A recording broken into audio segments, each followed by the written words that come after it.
Dane Brugler of The Athletic, widely regarded as one of the best draft analysts in the business, recently broke down how this Chargers team is positioned heading into the draft. And if you really pay attention to his analysis, you can start to see the direction this front office might be taking. What's up, Chargers fans? Welcome to the NFL Playbook Chargers. If you're new here, don't forget to hit that subscribe button. This channel is all about breaking down everything you need to know about the Bolts. Brugler made it clear right from the start. This has been a really unique offseason for the Chargers. We've seen the team sign multiple players on short-term deals, one-year contracts like Tyler Conklin and Mike Williams. Even Dante Jackson, who's on a 2-year deal. According to Brugler, those aren't accidental. Those are intentional stopgap signings. What they're doing is setting the roster up so that they aren't locked into having to draft any one specific position early. If they had to play a game tomorrow, they technically could.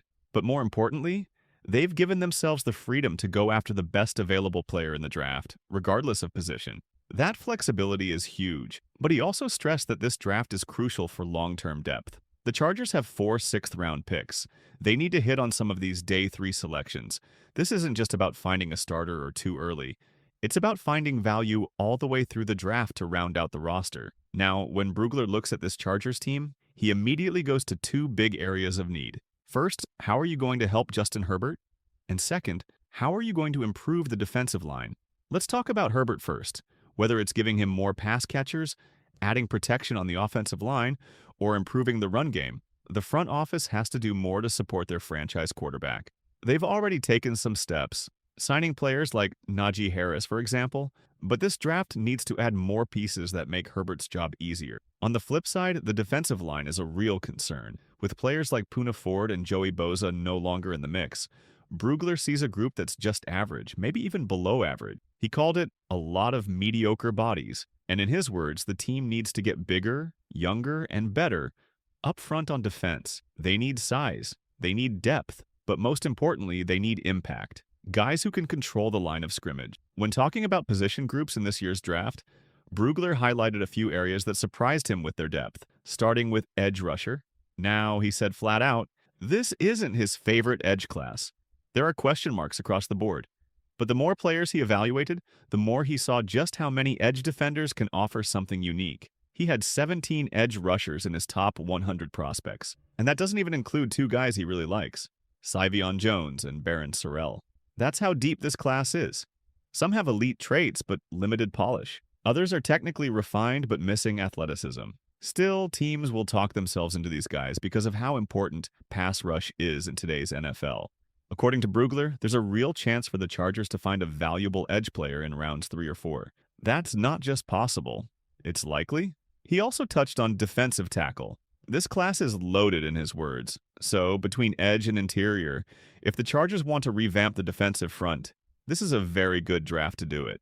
Now, one area Brugler didn't expect to be as deep as it is, tight end, and that's important for the Chargers. Right now, they've got Tyler Conklin, but he's only on a 1-year deal, and it's not a major investment. According to Brugler, this tight end class goes way deeper than people realize. You've got the top guys like Tyler Warren and Colston Loveland, but then you've got players just outside that first tier who can still be day 2 picks. Mason Taylor, for example, Brugler had him ranked as the 33rd best player in the entire draft. Elijah Arroyo is in that top 50 mix. Then there are names like Terrence Ferguson. He's a 3rd rounder in Brugler's eyes. Harold Fannin might not be a household name, but he's only 20 years old and consistently wins at the catch point.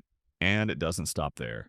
Brugler brought up Gunnar Helm, a tight end that some teams have graded in the top 100. Oronde Gadsden II was another name. Someone who may not be a great blocker, but could be used creatively as a slot or H-back. What Brugler's saying is, there are a ton of tight ends in this class who can contribute in different ways.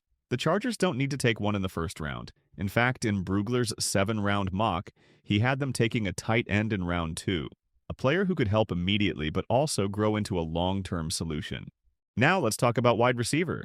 The situation here is tricky. The Chargers already have Ladd McConkey, who Brugler absolutely loves.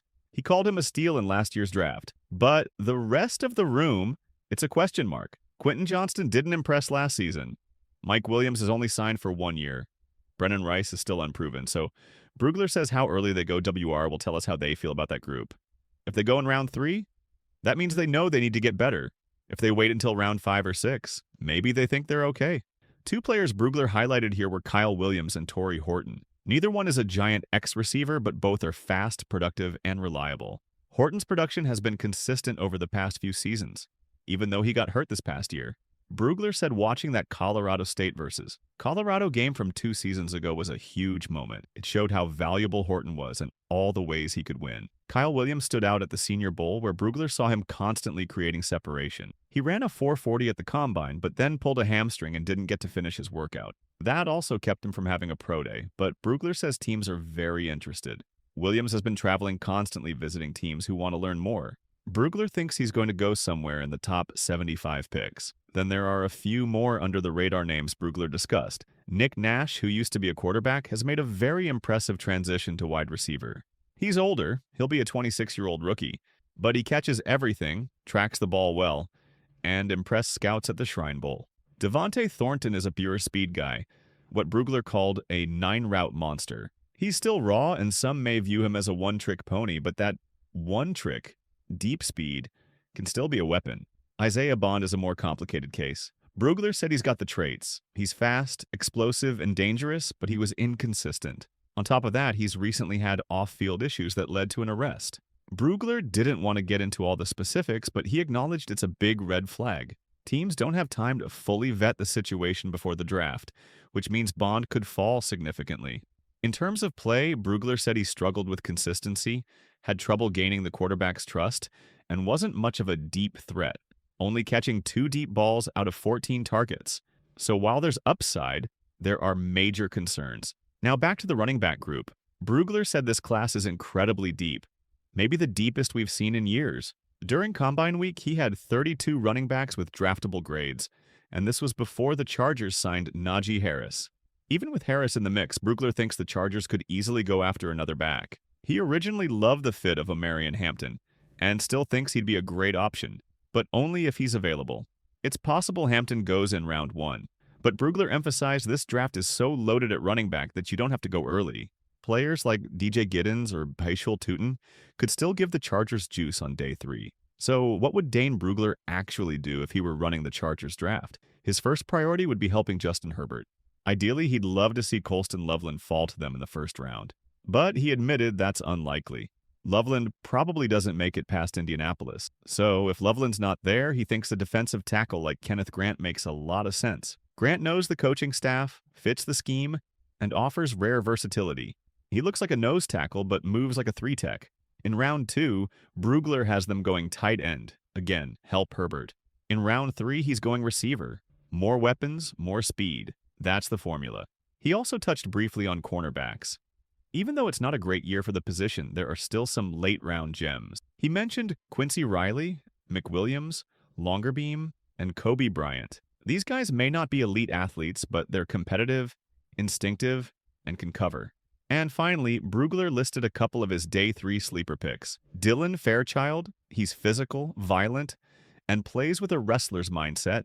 Then there's Bryce Cabeldue, a non-combine invite who plays with toughness and has real movement skills. Brugler says if these guys go late 3rd or early 4th, it wouldn't surprise him at all.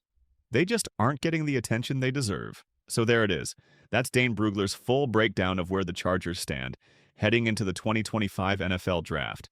It's clear the strategy is centered on flexibility, supporting Herbert, and rebuilding the trenches on defense. But with the depth in this year's class, at edge, tight end, running back, and receiver, this could be a critical turning point for the franchise.